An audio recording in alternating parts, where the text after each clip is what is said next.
Morning class. आज मैं आपसे कुछ प्रश्न करूंगी जिसका आप एक एक करके उत्तर दीजिएगा। सामूहिक रूप से कोई उत्तर नहीं करेगा। अच्छा, मुझे यह बताइए कि हमें स्वस्थ रहने के लिए हम सुबह उठकर क्या करते हैं? बताइए। व्यायाम। बहुत बढ़िया। सुबह उठकर हम स्वस्थ रहने के लिए व्यायाम करते हैं। व्यायाम करने में हम क्या क्या करते हैं? व्यायाम में भागना, दौड़ना। बहुत बढ़िया। व्यायाम करने में हम योगा करते हैं, जॉगिंग करते हैं, बहुत सी एक्सरसाइजेस करते हैं। अच्छा, जब हम योगा करते हैं या व्यायाम करने के लिए हम अपने हाथ पैरों को किसकी सहायता से मोड़ते हैं? संधि की सहायता से हम अपने हाथ पैरों को मोड़ते हैं। बहुत बढ़िया। संधि से आप क्या समझते हैं? आज हम मानव शरीर में संधि के बारे में विस्तार पूर्वक अध्ययन करेंगे। मानव शरीर में संधियां।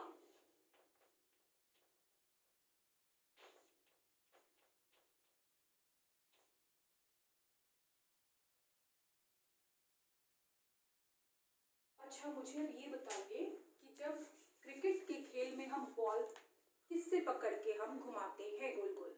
हाथ से पकड़ के हम गोल गोल घुमाते हैं। बहुत बढ़िया, बहुत बढ़िया। अच्छा, ये बताइए कि जब हम बॉल पकड़ के हाथ से घुमाते हैं तो क्या हमारे कंधे में भी गति होती है? नहीं। कंधे में गति नहीं। पूरा आंसर दीजिए। कंधे में गति नहीं होती है। बहुत बढ़िया। व्यायाम करने में, चलने में, दौड़ने में, भागने में हम हमारे शरीर को, हाथ पैरों को कई जगह से हम मोड़ते हैं। हाथ या पैर जिस जगह से मुड़ता है वहां पे दो हड्डियां आपस में जुड़ी हुई होती हैं।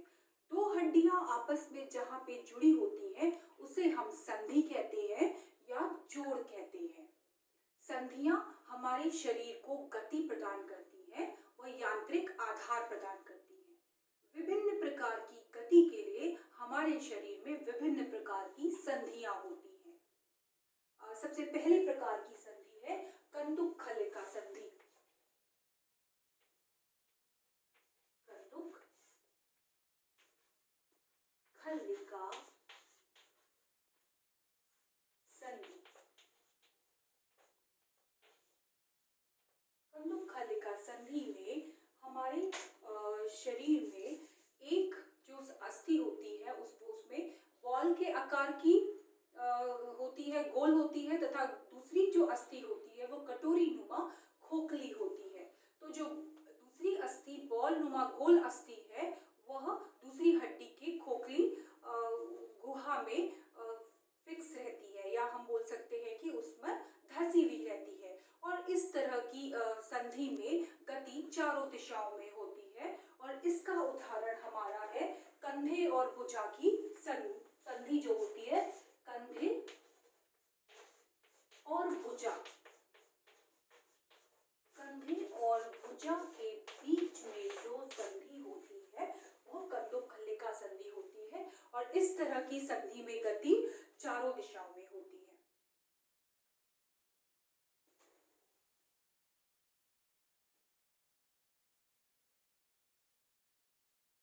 बच्चों, ये बताइए कि अगर आपको अपने पीछे किसी चीज को देखना है, किसी वस्तु को, तो आप क्या घुमाते हैं? सर। बहुत बढ़िया। जब हमें सर के पीछे रखी कोई, अपने पीछे रखी कोई वस्तु देखनी हो तो हम अपना सर घुमाते हैं। क्या कंदुक खलिका संधि के जैसे, जैसे कंदुक खलिका संधि में गति चारों ओर होती है, चारों दिशाओं में, तो क्या हम अपने सर को भी चारों दिशाओं में घुमा सकते हैं? नहीं। हम अपने सर को, बहुत बढ़िया, हम अपने सर को चारों दिशाओं में नहीं घुमा सकते। और इस तरह की संधि कहलाती है धुराग्र संधि।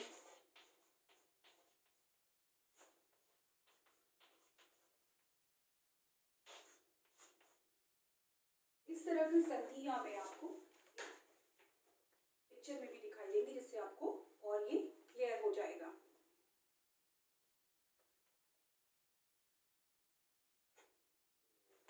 धुराग्र संधि जो होती है हमारे खोपड़ी व मेरुदंड के बीच में इस तरह की संधि पाई जाती है।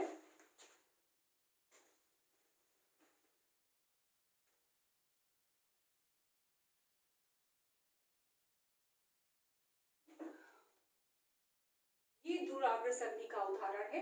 इसमें जो खोपड़ी की जो अस्थि होती है वो मेरुदंड में से जुड़ी हुई होती है। इस तरह की अस्थि में एक हड्डी बेलनाकार होती है जो दूसरी हड्डी के छल्ले में फंसी होती है तथा इस तरह की संधि में जो गति होती है वो ऊपर नीचे दाएं बाएं होती है और इस तरह की संधि दुराग्र संधि कहलाती है। और दुराग्र संधि का उदाहरण है खोपड़ी, वह मेरुदंड के बीच की जो संधि है वो दुराग्र संधि होती है।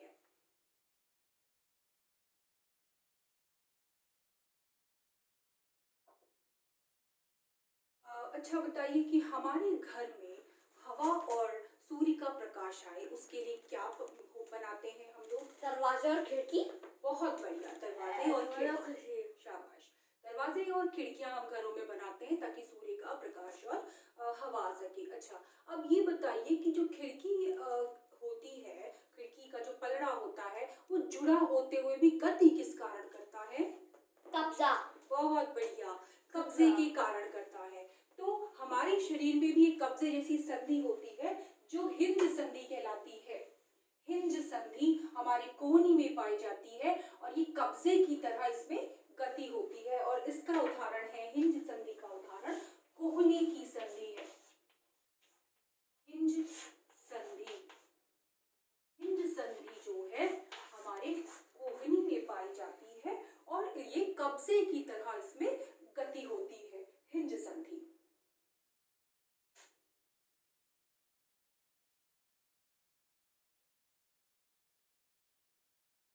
अच्छा, अब मुझे ये बताइए कि आप अपना निचला जबड़ा हिला के देखिए, क्या ये हिलता है? हाँ, हिलता है। बहुत बढ़िया। हम निचले जबड़े को अगर हम हिलाते हैं तो इसमें गति होती है, जैसे कि ये देखिए। अब मुझे ऊपरी जबड़ा हिला के देखिए, क्या इसमें गति होती है? ऊपरी जबड़े में गति नहीं होती है। बहुत बढ़िया, शाबाश। ऊपर की जगह में बहुत बढ़िया, गति नहीं होती है। बहुत बढ़िया, गति होती है। हाँ, तो ऊपरी जबड़े में गति नहीं होती है। इस तरह की गति अचल संधि, जैसे नाम से ही लग रहा है अचल, यानी कि चल नहीं सकता, मूवमेंट नहीं, कोई गति नहीं होती, तो अचल संधि, इस तरह की संधि अचल संधि कहलाती है।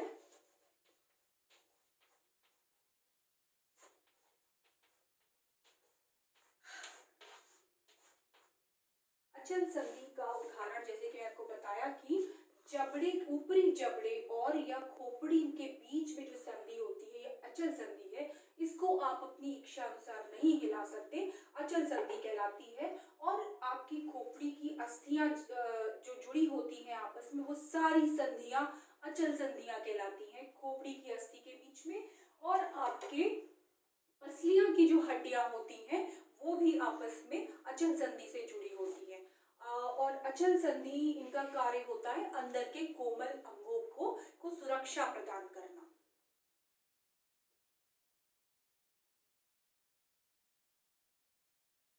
अब मैं आपसे कुछ प्रश्न पूछूंगी जिसका आप एक एक करके जवाब दीजिएगा, सामूहिक रूप से उत्तर नहीं दीजिएगा। मुझे बताइए कि हमारे शरीर में संधि का क्या कार्य है? संधि का कार्य गति प्रदान करना है। बहुत बढ़िया। हमारे शरीर में संधि का कार्य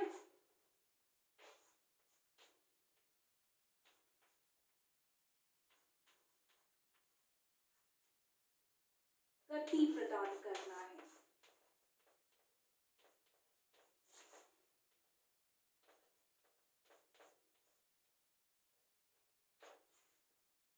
दूसरा प्रश्न है,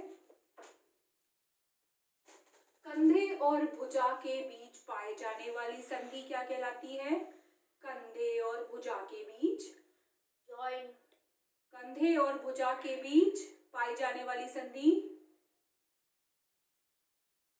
कंधुक खली कही जाती है। बहुत बढ़िया। कंधे और भुजा के बीच पाई जाने वाली संधि कंधुक खली का। शाबाश। कंधुक खली।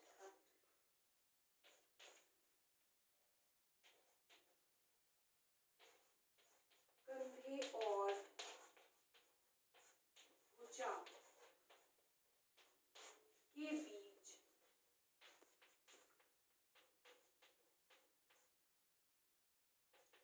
संधि होती है उसका नाम कंदुक खल्लिका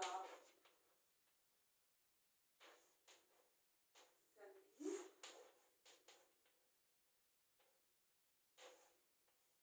होता है। अब मुझे बताइए कि खोपड़ी वह मेरुदंड के बीच जो संधि होती है उसका क्या नाम है? खोपड़ी और मेरुदंड के बीच की संधि का क्या नाम है? अचल सर नहीं, गलत जवाब।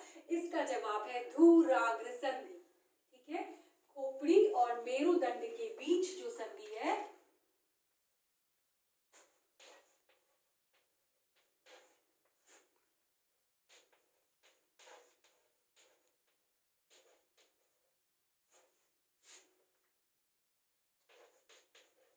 के बीच संधि धूराग्र संधि कहलाती है।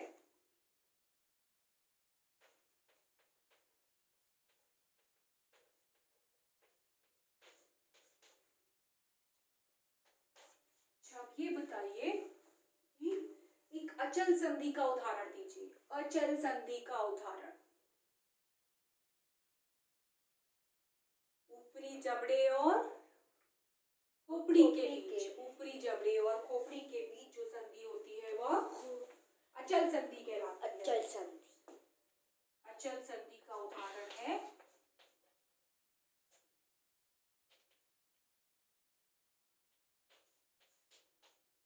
खोपड़ी व मेरुदंड, सॉरी, खोपड़ी वह ऊपरी जबड़े,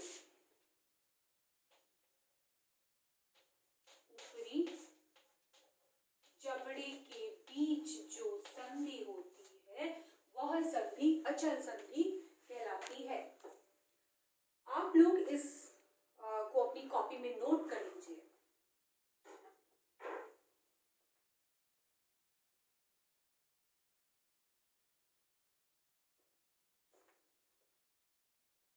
ठीक है,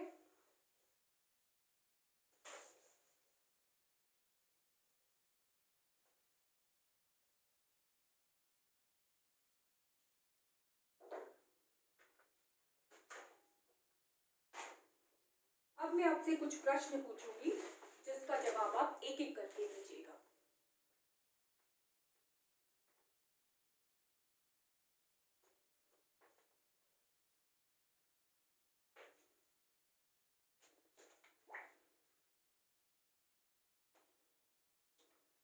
इसमें आपको सही मिलान करना है। आप मुझे एक एक करके आंसर करिएगा। कोहनी में कौन सी संधि होती है? कोहनी में अचल संधि, धुराग्र संधि, हिंज संधि की कंदुक खल्लिका संधि? हिंज संधि। हाँ, बहुत बढ़िया, हिंज संधि। कंदुक खल्लिका संधि नहीं बेटा, हिंज संधि। ठीक है, कोहनी में आपको हिंज संधि मिलेगी। कंधे व भुजा में, कंधे व भुजा में, कंधे अचल संधि। कंधे व भुजा में कंदुक खल्लिका संधि। बहुत बढ़िया, कंदुक खल्लिका संधि में आपको कंधे व भुजा में मिलेगी। खोपड़ी व मेरुदंड में धुराग्र संधि। धूराग्र संधि। खोपड़ी व मेरुदंड में धूराग्र संधि। ऊपरी जबड़े में अचल संधि। बहुत बढ़िया, ऊपरी जबड़े में आपको अचल संधि मिलेगी।